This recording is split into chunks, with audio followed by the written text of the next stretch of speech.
Welcome to Rising Tide LinkedIn Live. We are just going to get started. We always start at 10 a.m. Pacific time every Wednesday, every Friday, 10 a.m. Pacific time, 1 p.m. Eastern time, 6 p.m. in London, wherever you are in the world. We have digital hospitality leaders. If you're in restaurants, if you're in sales, marketing, if you're a content creator, this is your community. We believe a rising tide lifts all ships. We believe no one's coming to tell your story. We all have the tools that we need to share our story, which is why we put on these rooms, why we started this crazy, amazing community on Clubhouse back during the pandemic. Now we've been doing these weekly calls for 3 years. I can't believe it's been 3 years, every Wednesday, every Friday. Thank you guys for being here. Chris, we see you down below. Welcome. James, we appreciate you recording. Stover, Elizabeth, happy Friday. Thank you guys for being here. We will get started in a couple seconds. Today, we're going to be talking about community service. Community service, a story about community service, what it's done for you. We have lots of community service we've done in the restaurant.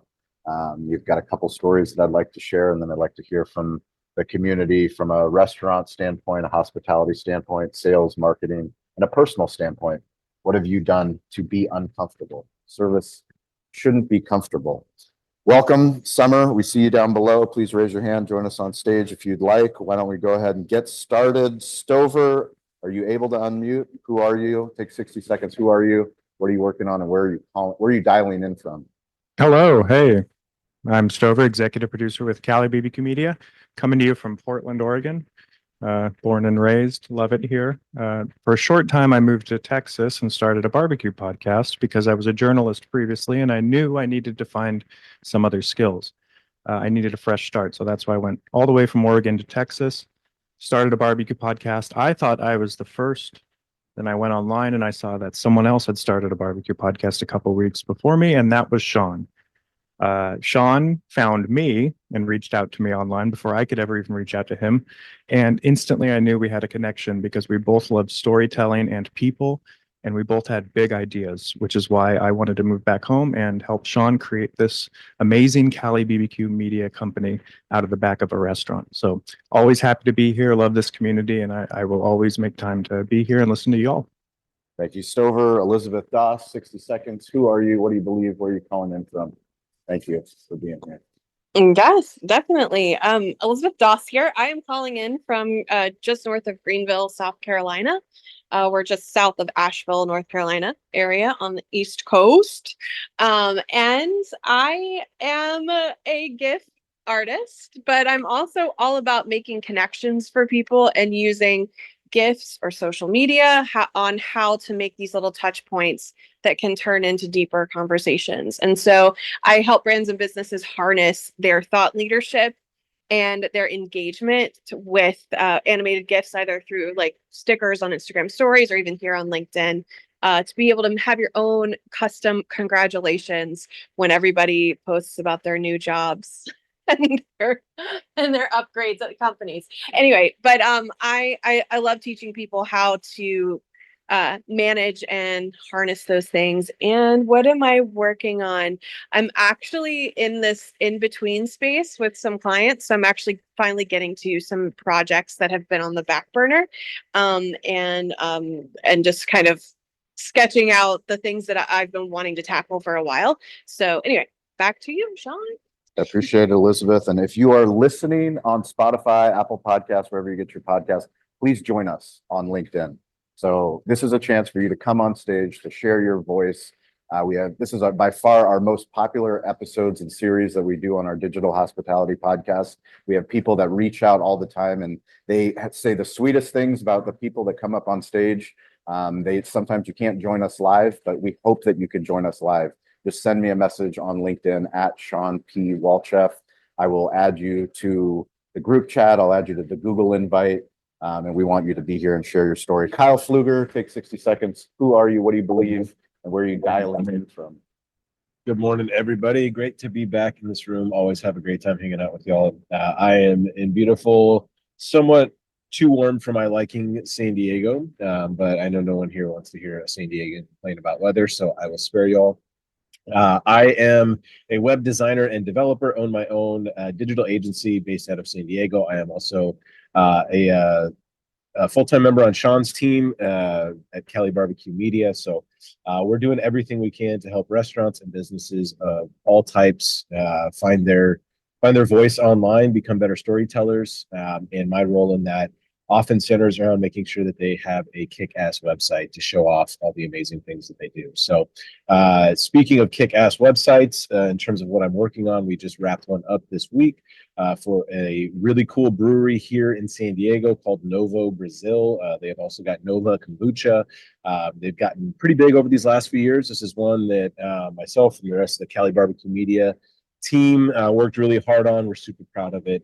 So that it's been nice to kind of tie a bow on that, get that ushered out the door. Now I'm working on trying to put together all the cool social assets to share that with the rest of the world so they can all come and check it out as well. So staying busy, but excited to, as always, to take some time to hang out with you guys this morning. It's a full circle moment to see the work that Kyle and his team put together for the Novo site. We had Novo on Restaurant Influencers, the show that we do for Entrepreneur. We also featured Tiago and his team on Family Style, the show that we do for Toast. To see them have a storytelling website that they deserve, it makes me really proud. So great work. Please drop that link into the comments for this room, Kyle, so people can check it out. And if you want to join our Instagram group chat, just send me a message at Sean P. Walchef and I will add you. Jason Berkowitz on a Friday. What's up? Hello. I love the phrase storytelling website, as you know. I also want to make sure that I heard that correctly, Kyle, that you said now full-time member of the Cali Barbecue Media team. Is that Yeah, correct? I would say these days, yes, that is accurate. Oh, overtime member. It's not a full-time, it's an overtime member. But I just, the words matter, and that was Yes. an update to your introduction that makes me smile.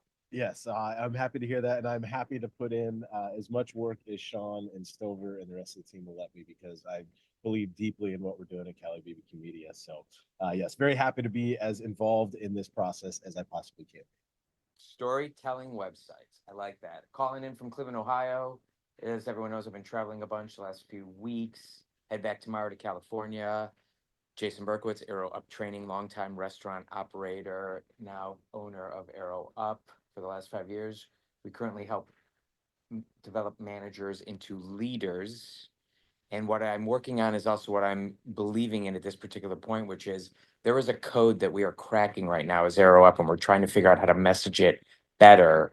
We're leveraging the reform that happened with Paga, leveraging the need to develop your managers, and as well as some Paga or payroll needs. We have figured out a way to bottle up this into a out of the box solution that I'm actually figuring out ways to get it subsidized and paid for, not only through insurance companies, but through the government. More on that to follow. I love it when you talk about insurance companies paying for things and taking the burden off of restaurant owners. That's fantastic, Jason. Thank you. Laura Wilbur, welcome to the stage. Who are you? Where are you signing in from? And what are you working on Friday? Happy Friday. I'm calling in from my home in Encinitas, California, North San Diego County, in between Del Mar and Carlsbad. And I help drive more early and midweek sales to restaurants and higher average check by delivering more expense account diners, by creating partnerships with between corporations and restaurants, so that the restaurants become part of company policy. And that's the mechanism that drives the incremental sales and higher average check. Excited to be working in this space right now because all of the research is showing that consumers are pulling back on spending due to inflation.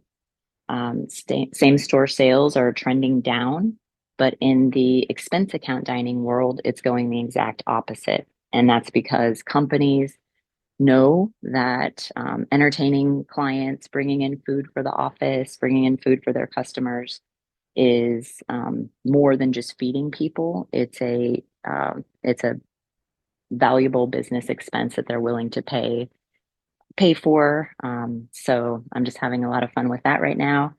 And I thought there was one more question in there, Sean.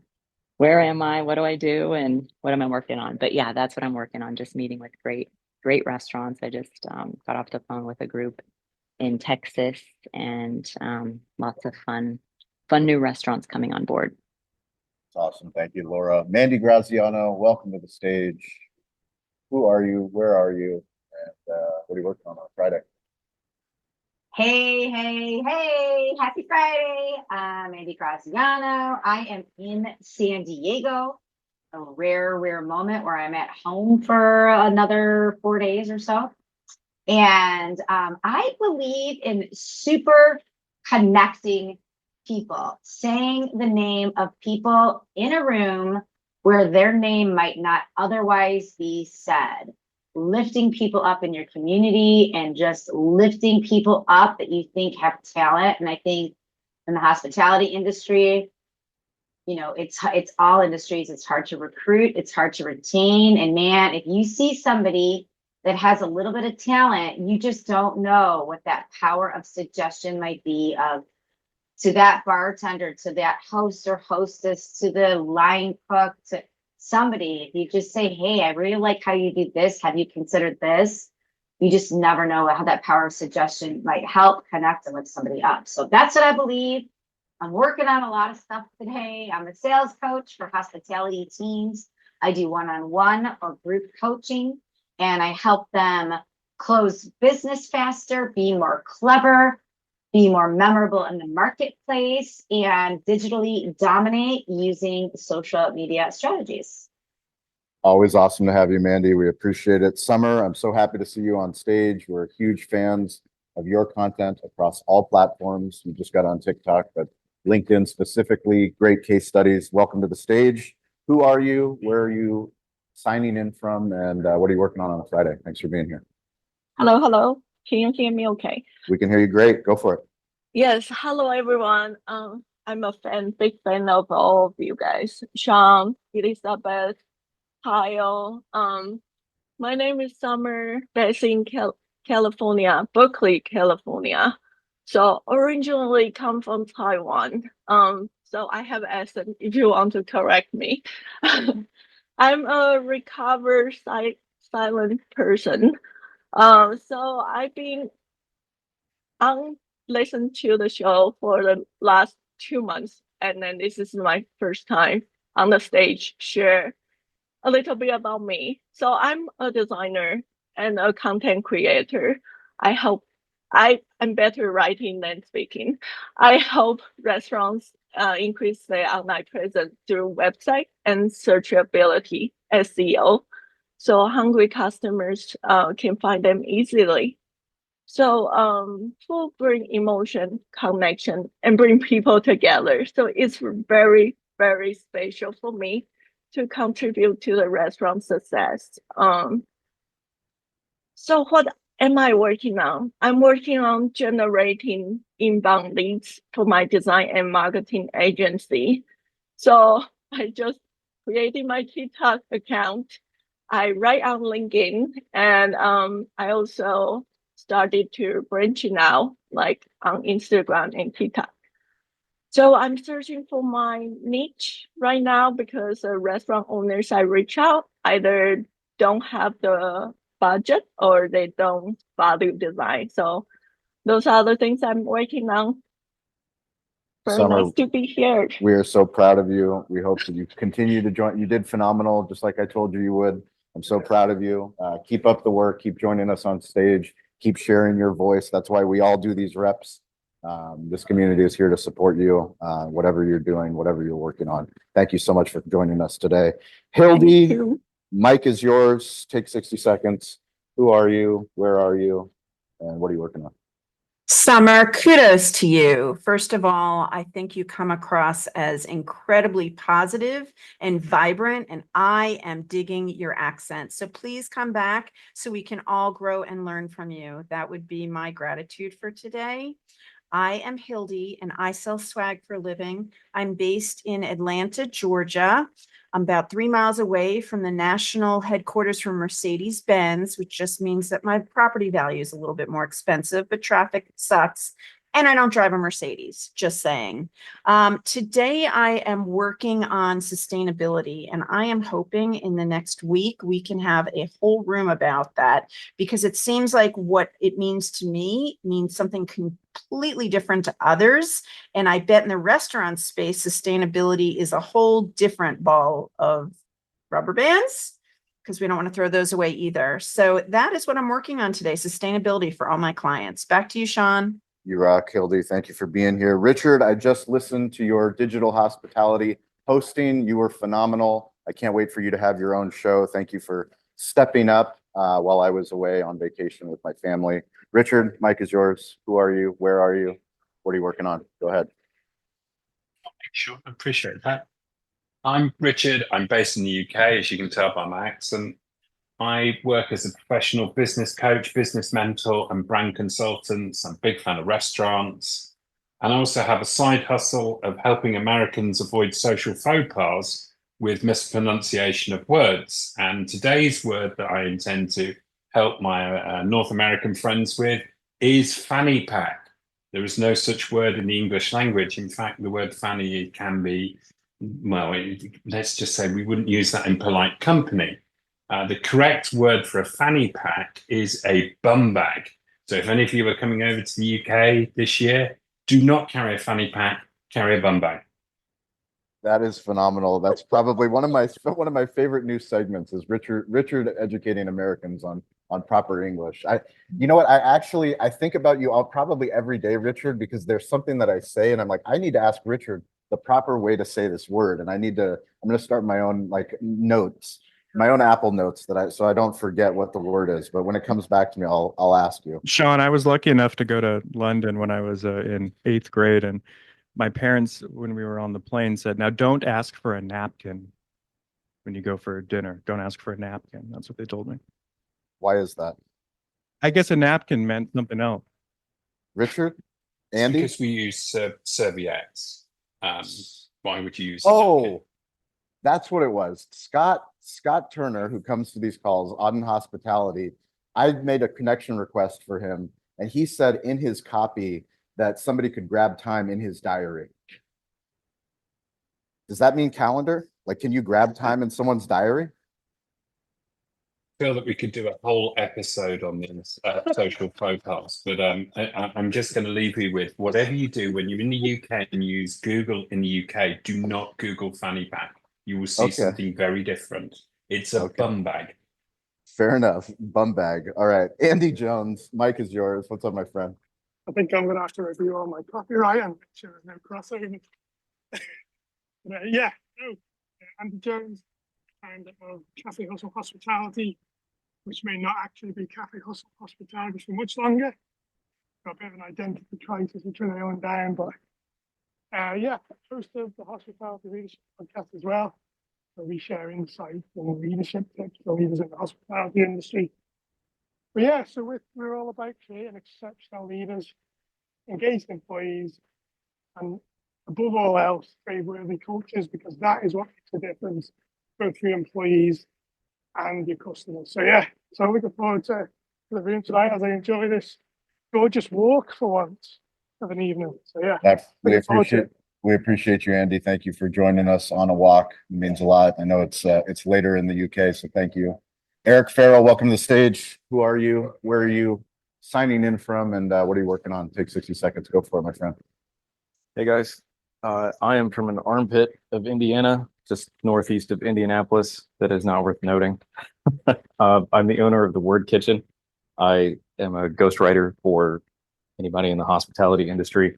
I'm trying to narrow that down a bit. And Richard, forgive me. I have a habit of saying niche. It's probably not going to change. We'll sort that out later. But that's where I am now. And right now I'm working on pushing myself to write more, get out there more, put myself on LinkedIn more. I make the excuse of writer's block a bit too much, and I got to fix that. And if I don't, Sean's probably going to kick me. So that's what I'm doing now. I'm here to push anybody off a cliff, a proverbial cliff, only pushing you with love. Make more content, publish more stuff, write it, make videos, make photos, just share your truth because no one's coming to tell your story. Eric, we're glad that you're here. Appreciate it. Dean LeBay. What's up, Dean? Well, not much, guys, not much. Oh, Dean, first of all, you said in your intro, the one that Richard hosted, that you're a retired paperclip salesman. I think that's phenomenal.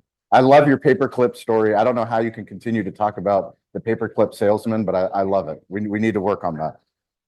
Okay, I'm open to any work that y'all want to do with this old man. I promise you that. You're the best. Go for it. Anyway, my name's Dean LeBay. It's LA-BAY. I'm in the city of New Orleans. In my opinion, the capital of the world as far as hospitality goes. I'm in a great place. What am I doing? I'm just hanging out with you guys because I can't think of a better place to be on a Friday afternoon. Thanks. Right on. We appreciate you, Dean. Thank you guys for being here. Everybody down below. We can get up to 17 people on stage. So not to call you out, but we have 5 more spaces. I think that is. Actually, now we're down to 3 more spaces. So 3 more spaces. If you can join us on stage, please do. It's always better when we have more voices, different experiences, different stories that we can learn from. Today we're gonna. Oh, look who it is! Troy Hooper. Good old Troy Hooper. You remembered us.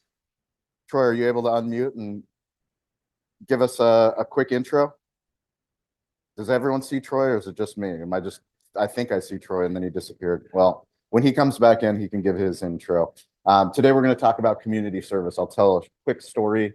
So I signed my son up again for youth soccer where we live. We live in Chula Vista. He played last season. He absolutely loved it. I don't know anything about the sport of football, as Richard and Scott and Andy would correct me, but I don't know anything about soccer. I know that my son loves to play it, so I'm there at all the practices. I'm there at all the games. I make sure that he gets there. But the organization that we're a part of is a community organization. It is a volunteer organization, so nobody actually receives payment. We signed up to participate again this season. And we went to a orientation. So there was, I don't know, about 75 kids, moms, dads, coaches, administrators, and they put on this orientation talking about the league, talking about the things that need to happen. And then they said, this league will not happen without volunteer coaches. Who will like to coach? Nobody raised their hand. This whole meeting lasted 45 minutes.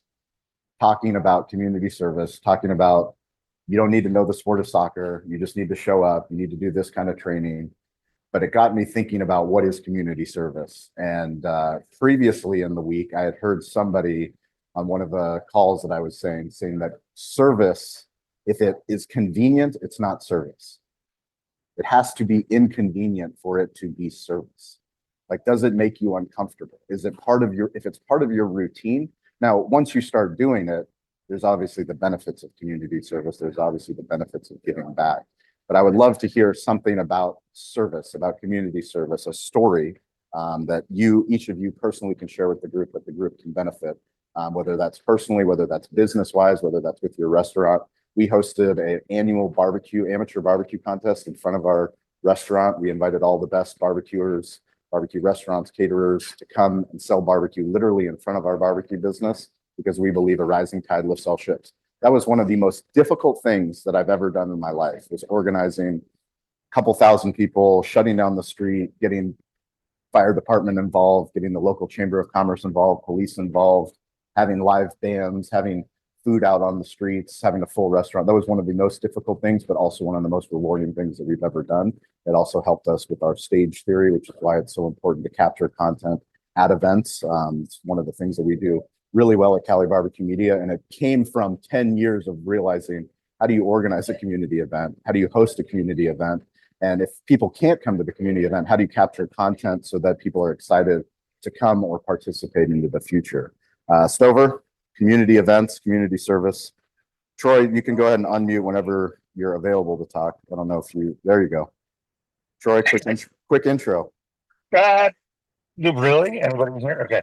I want a quick intro. You don't know who's listening on Spotify or Apple Podcasts. You have to realize that thousands of people are listening to this after now. You think it's Yeah, only I forgot. I apologize. Now you have to edit this anyway. We're not Troy editing Hooper- it. Edit. I know.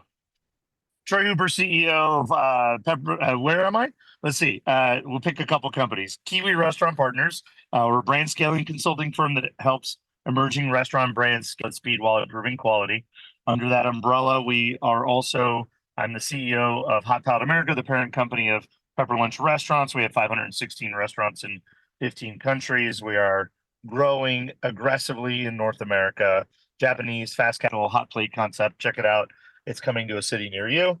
Glad to be here. Missed you guys a lot. Sorry I'm late. Looking forward to a conversation about community service. Well, why don't you kick us off? Tell us a quick story about community service. You know, I've been in community service my entire life. My father, made a point in his construction companies to hire people in, more forms of desperate need, pay them really, really well, feed them, feed their families. I grew up going to, for lack of a better term, soup kitchens or homeless shelters every week of Thanksgiving. My dad would pull over and always have food and stuff in his car.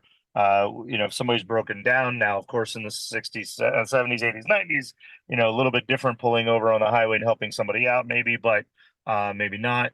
Anyway, so I've always felt a calling and a necessity to be involved in community service. And, I've found ways to do it in the professional realm now too, but I've been on the board of a ton of different nonprofits, dog shelters, industry boards, things like that. I've been a executive of the Chamber of Commerce in Santa Clarita, California. It's the third largest city in LA for 7 years now. I did a lot of time for about 3 or 4 of those years, maybe 5 years. I put a ton of time in. It's something I have to do.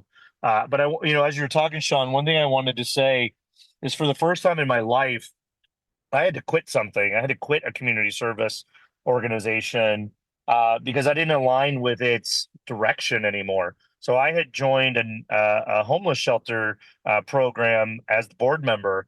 The board was made up of very older people, and that many of them had been on there for 20 years, and they were looking for fresh, new, young professional blood and people who could help raise money. And they were going to build a big new shelter. They were in very temporary type quarters and stuff. And so I aligned with that mission, and the city gave them some land.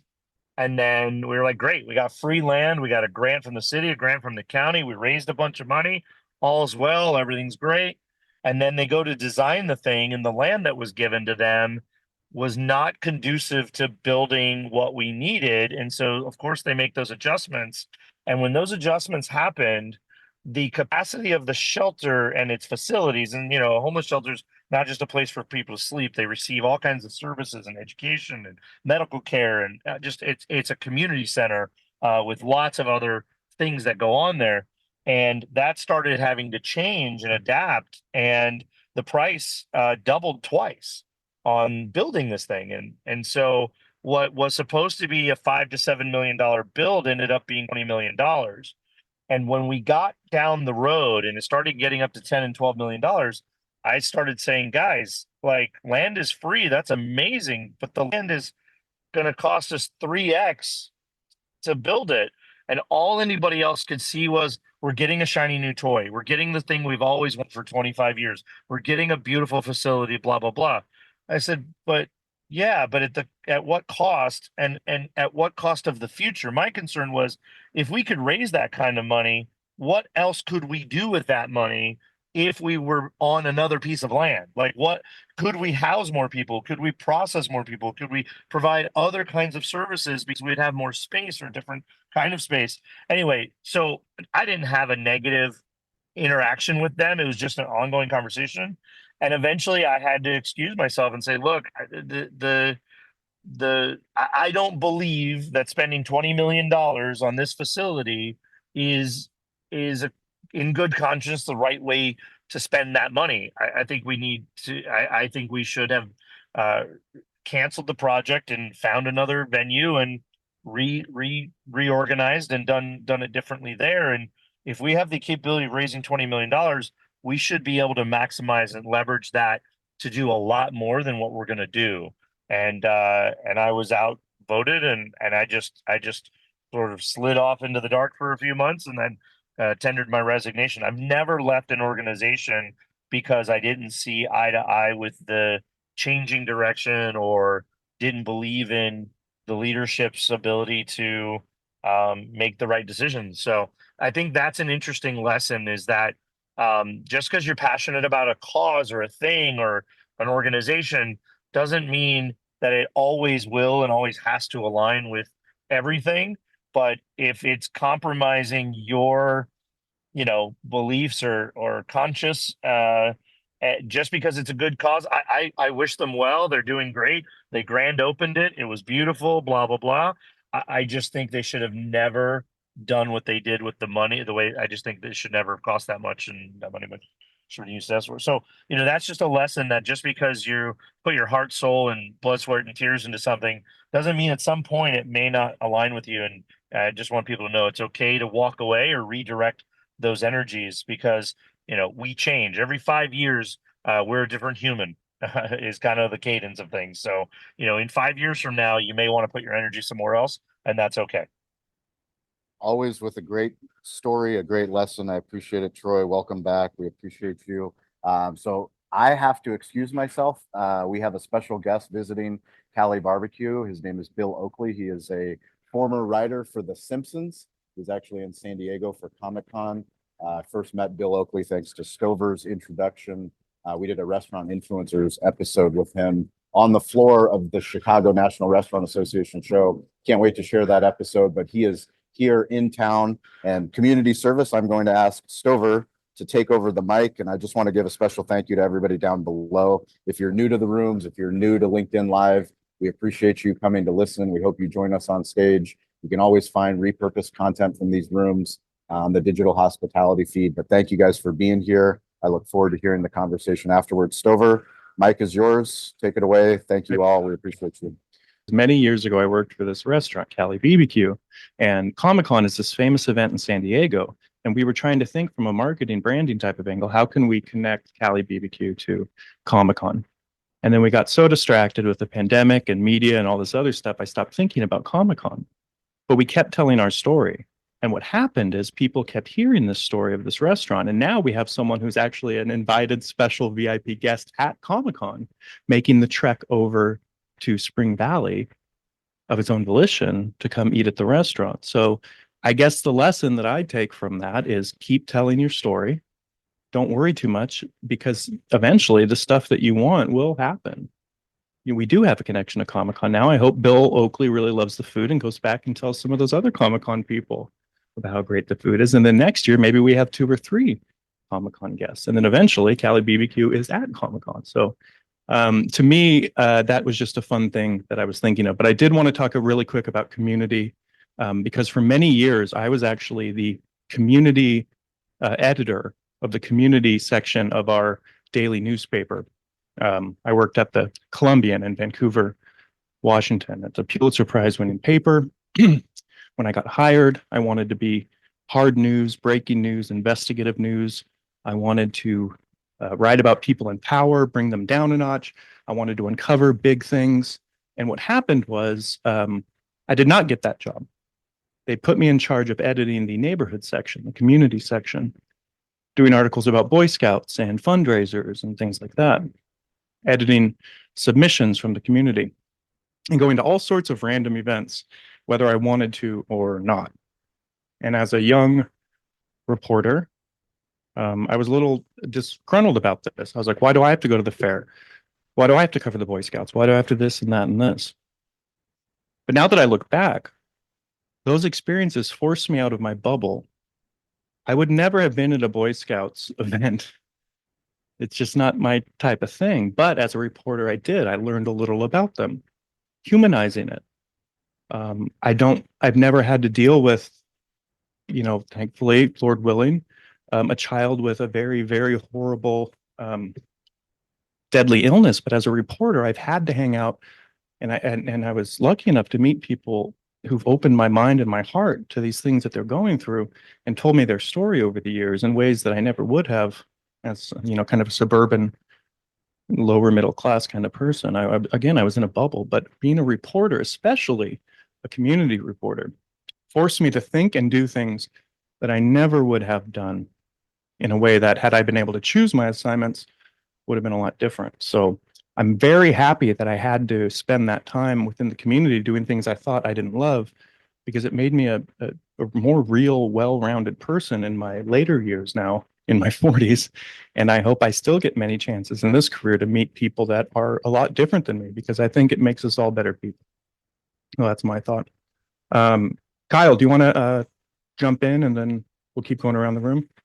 Yeah, happy to. I love that story, Stover, and I think everything you said there is so prudent and accurate. Like the opportunities that we have in life that I think sometimes can be the most rewarding are the ones that we sort of expect the least, or we're the least excited for. And I think that openness, keeping your heart open to those kind of things, is really an admirable approach to it, because I think it can do wonderful things.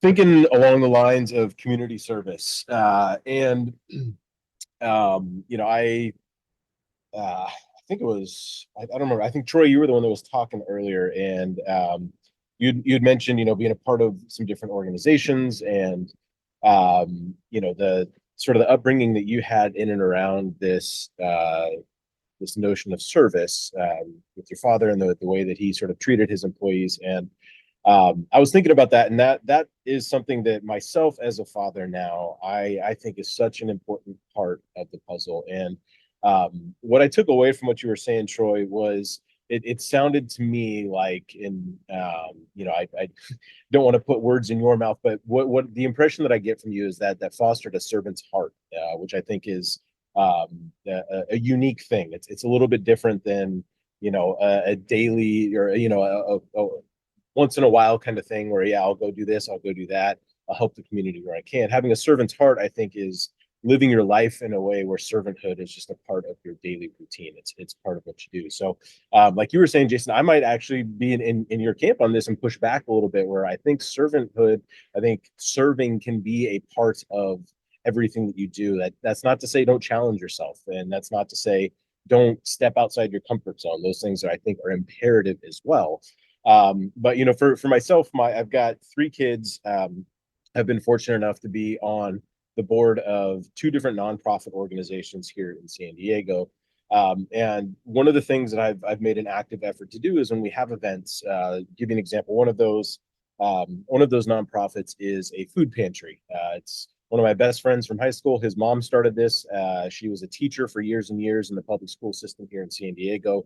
She saw firsthand the trouble that people faced, a lot of the families faced, just putting food on the table for their families, and how difficult it was to see kids coming to her class day after day that just didn't have food. And so, it was something that she felt really called to invest herself into after she retired a couple years ago, was to create this food pantry. And I was lucky enough to be asked to be a part of it. And what that looks like is we're able to distribute food. I don't remember the numbers off the top of my head, but thousands of people are getting food because of the work that she's doing.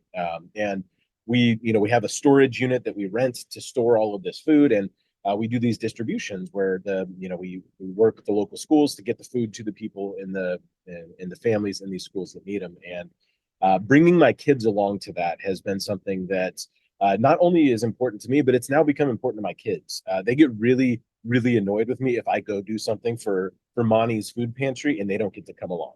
They're like, I want to be there, I want to help. And so getting to see this servant mentality, this servant heart, start to foster itself in my kids that range in age from 8 years old to 17 years old, seeing that start to foster in them, to me is so important as a father. So I think, being able to live every day with a servanthood mentality, what can I do to help others? We have a saying in our house, to change the world you live in. And what that means is to think about the world around you, the people that you impact on a daily basis, the people you interact with on a daily basis. What can you do to change their world and make it a better place? And I think, approaching the world through that lens shifts perspective in a way, sort of away from yourself and into making yourself more a part of everything else that exists around you. So some of my thoughts on it. Yeah, I think we'll wrap it up there. But Troy, I love that story. I really did. That was great. And I know Stover, I think may have had to step away for a moment. So let's do this. I'm going to go ahead and toss the mic over. Elizabeth, I don't think you've had a chance to share yet. You want to go ahead and pick it up next? Yeah, sure. Fantastic. So I've had the privilege with a couple of different fantastic organizations to be able to be to partner in some community service things. And I wanted to shout out two of them, but then tell a story. But in our local community, and I went and researched it really quick, this one's over several states, but there is a group called the Society of St. Andrews, and they are a group of gleaners. And so they go out and connect with farmers and others that after they've collected as much as they can, that they will go out. They have volunteers that go out and pick the fresh produce that's left over and then transport those to food pantries and to shelters and to other places. And so you can, I'll drop the link in the this event comment section if anybody's interested in seeing if there's anything like, if there's a Society of St. Andrews in your area. I did look at California. There was not one in California, and I know a lot of you guys are in California, but I'm sure that there is a gleaning type of group if people are interested in doing it that way. But also in our city, we have a ministry called Loaves and Fishes, and it is a group of volunteers that rescue food. And this is also another term that you can search in your city to find out if there are food rescue programs where they connect restaurants and grocery stores and other places that keep I think the one for just our city, it was like over 2 million pounds of food.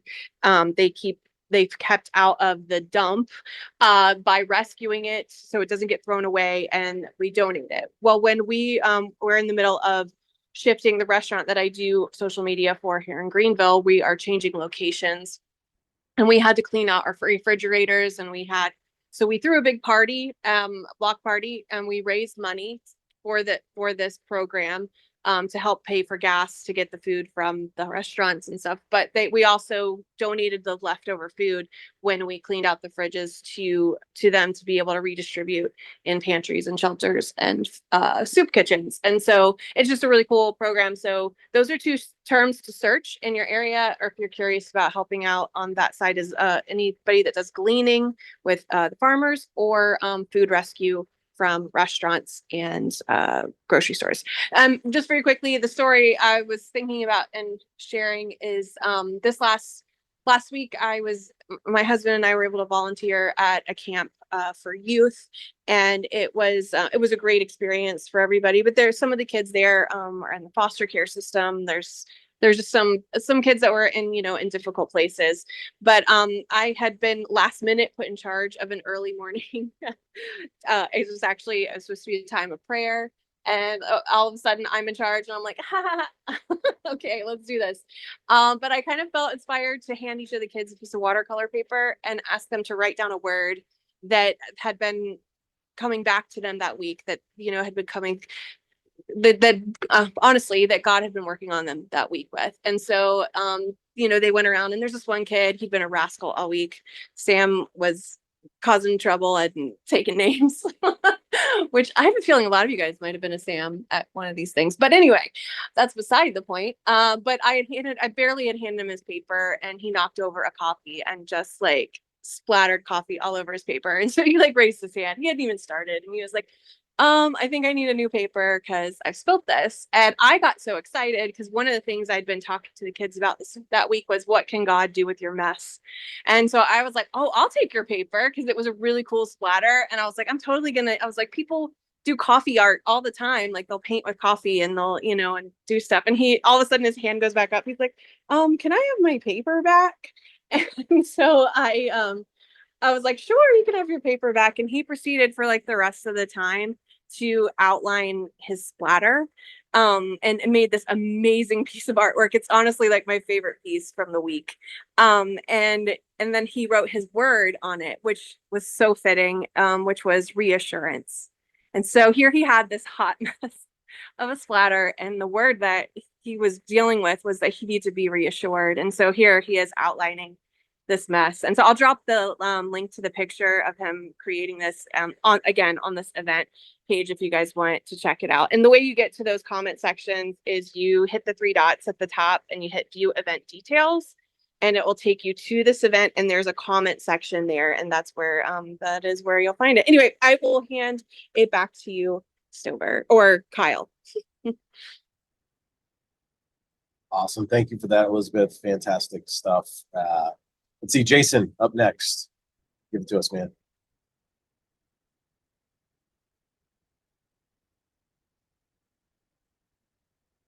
Jason Bergowitz, can you hear us?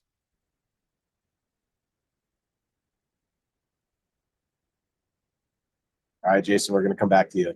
Hildy, why don't you kick it off next?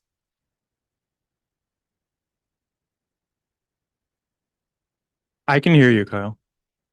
I can hear you too. Sorry, I just couldn't. No, you're good. Finding the button. All you, Hildy. Go ahead. Give us a story about service and community. Oh gosh. So in my world, my service has always been to try and make sure people don't want to kill me. I know this is a shocker to some, but not all. But here in Atlanta, I have had many a death threat because I am Jewish. And just because I am Jewish, people want me dead. I've had Homeland Security come to my house and tell me where I need cameras and which neighbors I need to be very friendly with, so that when it happens, and unfortunately at this point it is when, because someone has put up a Palestinian flag 4 houses away from me, and the way the Jewish community interprets that is that they want me dead. They don't know me, but they want me dead. So my service has always been to try and bring light and love to the world. My community service has always been to try and educate everyone, because we are all human beings. I have friends that are Palestinian. I have friends that are Muslim, and those who don't understand what it is like to be wanted dead just because I was born Jewish. I didn't choose it. It's just what God intended. It's been a struggle. It's been a struggle for years. And so I choose, when I do community service, it is to try and educate the world on being accepting, focusing on love and light, and having open, healthy conversations. And I know that it's very triggering right now, what I'm saying, and I apologize for those of you. I would hope that either A, you would reach me offline and have a conversation, or B, there is a book that came out that I listened to on Audible called Uncomfortable Conversations with a Jew, written by Emmanuel Ancho and Noah Tishby. It taught me things. And it's a lovely book that I listen to while I'm hiking and walking. It's just a really great way to understand a little bit more about what I feel being a Jew. And while I do wear a Jewish star every day, I can't lie. When I leave my house, I do pray every day that I don't run into the person who wants me dead. Back to you. Thank you so much for sharing that, Hildy. And we're here thinking about you, and we appreciate the honesty and the vulnerability for sure.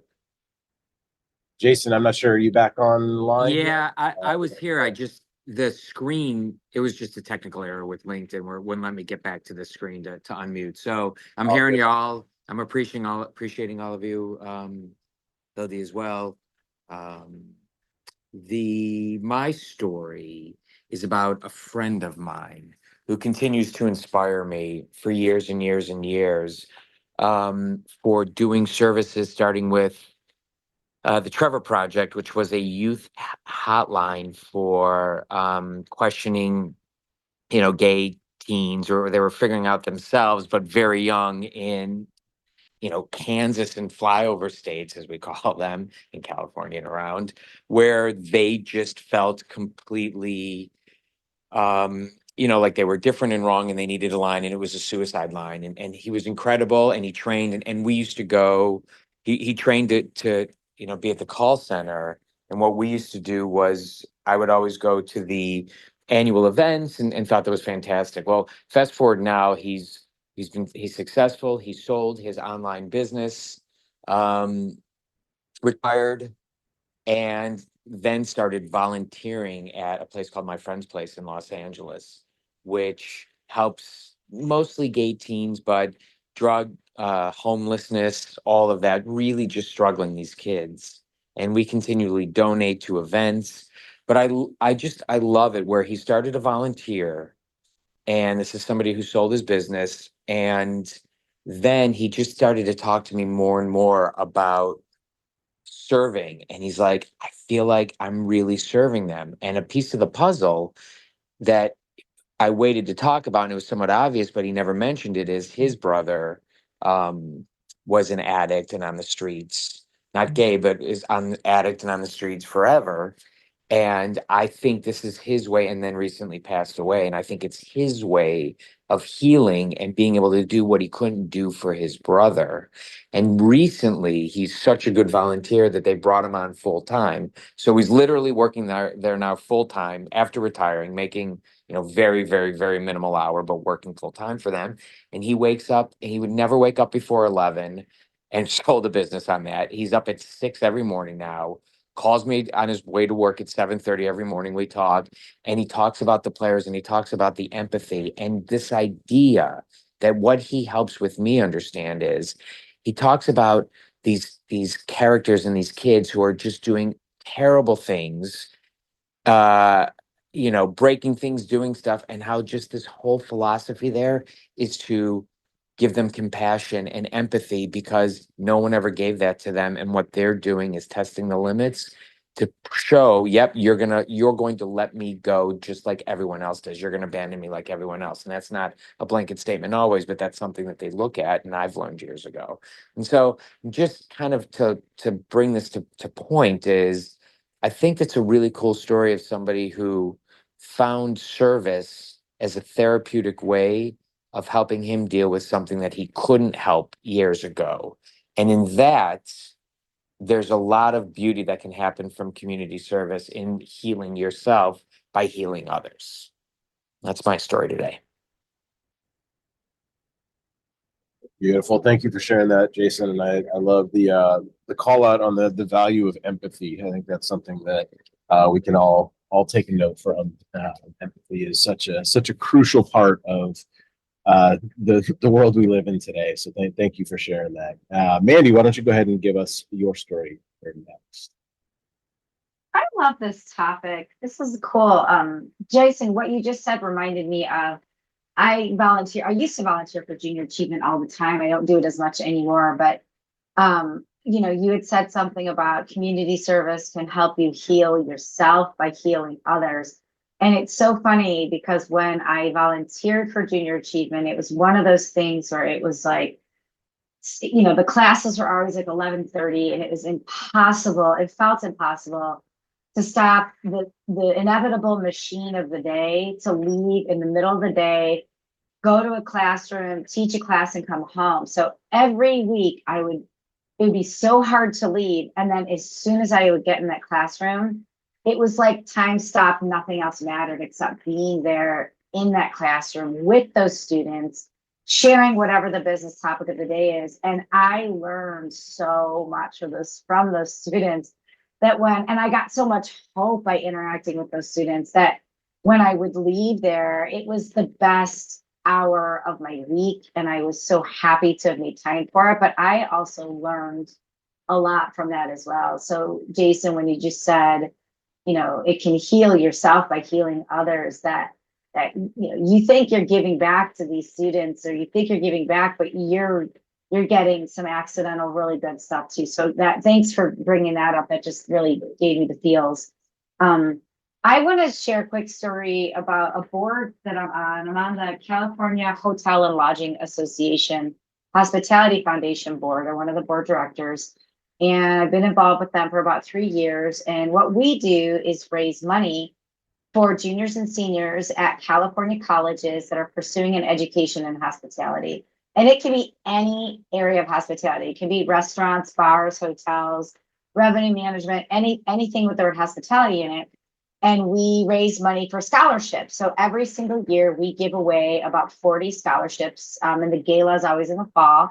And we give the scholarships to junior and senior students. And our whole thing is, you know, we're going to give these kids a scholarship, and we don't care how they use it. Like if they take $2,000 and they use it to go on a really cool trip in the summer that enhances their hospitality interest, fine. If they use it to level up on their rent or tuition or books, fine. If we don't care how they use it. And being a part of this has been really awesome. And when I first joined this board, I had asked my Aunt Dina, who has been on a lot of boards, and I was like, okay, well, you know, what's your board philosophy? And she gave me some great advice. I want to pass this on, but I implemented it a couple years ago, and it really made a difference. So she said, you know, when you're on a board, you know, it's a lot of people are just a big bag of wind, and they just want to give their opinion, which is fine. But just don't forget the mission. Don't forget why you're there. And don't forget to consider proposing things that will help with the alignment of the organization. So I sat in a whole bunch of meetings, my first several, you know, months on the board, and I realized that we, you know, ask all these students to apply, and we interview all these students. We interview hundreds of students, and we only award like 23 scholarships. And then we invite these students to a big gala where there are hiring managers, CEOs of companies, asset managers, restaurant operators. We invite the students there to actually get their scholarship, and we celebrate them. But we do an hour-and-a-half networking, you know, reception before the dinner. And we are inviting these students there, and we're giving them no skills to actually interact with these potential people that can hire them. I'm like, we're throwing them to the wolves. So I, you know, had Aunt Dina's voice in my mind, and she, you know, remembering like do something that's in alignment with the actual organization. So I said, you guys, we're not giving these kids any tools to interact with us, and inevitably they're going to be awkward, but this is their one opportunity to start building relationships with those of us that could potentially hire them. Let's create a networking program. So many years, well, 3 years ago or so, we created this networking program that was optional. Any student that applied or any student that received it could participate in this virtual. It was a 1 hour Zoom. I did it. It was a 1 hour Zoom that taught them like how to crash a surf ball, how to have an opening conversation, how to lead an opening conversation to something else. And that way they'd be more comfortable in that environment. And not only are we giving them money, but we're also giving them tools that help them get jobs or help them advance in the hospitality career. So we did that. It was super awesome. And then there was one girl who, you know, was in some of the networking things. And then she came up to me and some of the other people on the board and said, you know, I have a job at a hotel, and I'm thinking about, she was a front desk person. She's thinking about doing something else with the hotels, but she didn't know what. And, you know, it was like a general manager, a salesperson, and a director of engineering. So it's like 3 totally different jobs that were represented on the board. And we all sort of gave our take on why we think different things are great. And this girl, several months later, from that position, then from the front desk, asked to shadow somebody in sales for the day, shadowed them, then got a junior position, then got a promotion. And just 4 or 5 months ago, she actually helped me. I became her client, helped me with one of my top client events. And that was like 3 years later. So that was one of the most gratifying things, because it was, you know, we're not only giving money to these students, but they're actually having the opportunity to interact with these different people that can help them completely change the trajectory of the career. So, you know, we're going into this and we're trying to help people, which is amazing, but you never know when that can also turn around and help you. And then you automatically have to give back and want to give back. And these philanthropy and community service situations are so full circle. So just give when you can, give your time, give your money if you can, give your advice, and just contribute, because it's so beneficial to whatever industry you're in, and it will always, always, always pay off.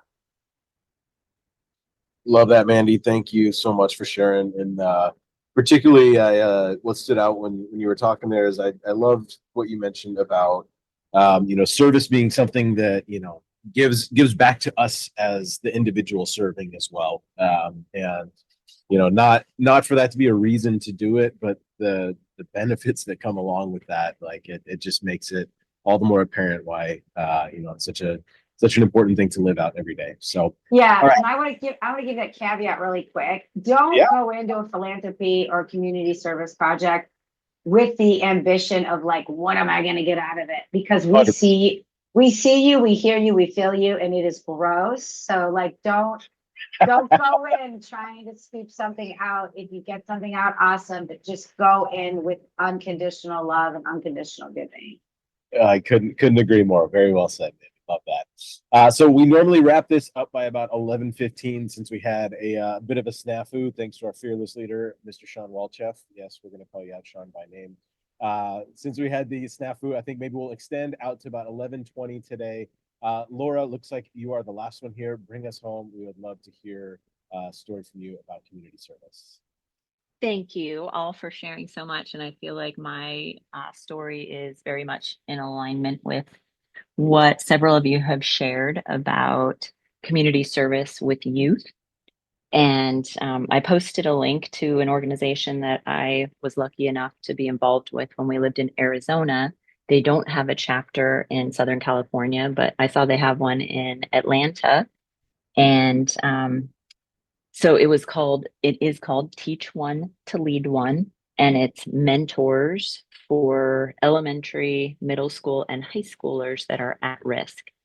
And the organization teaches universal life principles, and there are 10 of them: respect, integrity, self-control, courage, humility, excellence, compassion, enthusiasm, teamwork, and honor. And the way that we as mentors taught these lessons was through games. And it was fun. I did it for middle school as well as high school. And it was just something that I learned a ton from, related to every single one of these universal life principles. And the way that we started it out was saying, hey, all of you have been identified as leaders. And, we're here to help you kind of lead your life and your peers in a direction that's going to make your life better, easier, and more successful. And the story that goes with that is that I was working at a middle school, and it was the boys in the class were kind of trying to one up each other with how much they could sort of make fun of the mentors. And anyway, there were a variety of like silly things. One of the games was you put a little sticky note on the backs of your classmates, and then everyone writes one uplifting word, that something positive they see in the other person. So anyway, the silly boys, you can imagine the pictures that one of them drew on someone's little note on their back. Anyway, this boy, fast forward to high school, my son had the basketball team over one afternoon, and one of these boys happened to be in my home. And he didn't know that I recognized him from that. But when he did, his face just went completely white. And he's like, "That was you? I am so sorry." But he turned out to be, I've lost track of him now, but he successfully made it through high school, stayed on the basketball team. And hopefully some of those universal life principles made a difference for him. Amazing. I love that. And the idea that, it's not always an overnight change. Sometimes, the things that we do take some time to foster. So fantastic room today, guys. I know we had some technical difficulties, so appreciate you all sticking with us. We will work on getting all of the audio from both part 1 and our intermission part 2, get that all put together. Get that out to the network here in the not too distant future. Join us every Wednesday, every Friday, 10 a.m. Pacific time here on LinkedIn. Stover, I don't know if you've got any closing thoughts, any final items you wanted to mention, but just wanted to thank everyone for joining us today. Yeah. Well, when I think community, one of the first things I think of now is this group, Well said. which is interesting because years ago, I mean, I think it was 4 years at the end of 2020, Sean joined Clubhouse and he was like, "Hey, get on Clubhouse." And I was like, "Oh, great. Sean's asking me to do another app." And I was already trying to get away from like new social media. Reluctantly, I went on this app. And I don't know if it's been so long, I don't even remember who was Clubhouse and who was LinkedIn, but I do know that I started to learn about people like you. Again, like I said when I was a reporter, just people from different places, people from different industries. But as we talk every week, we see all of our similarities and it makes us just more human. So getting out in the world, giving back, opening your hearts and your minds, and just listening to each other is the answer. Thanks, everyone. Beautiful. Thank you so much, everyone, for joining us today. We'll be back here next Wednesday. Will be our next room, so be sure to come and stop by. Thank you, everyone that got up on stage and had amazing stories to share today. We are so grateful for this community, and we look forward to the next one.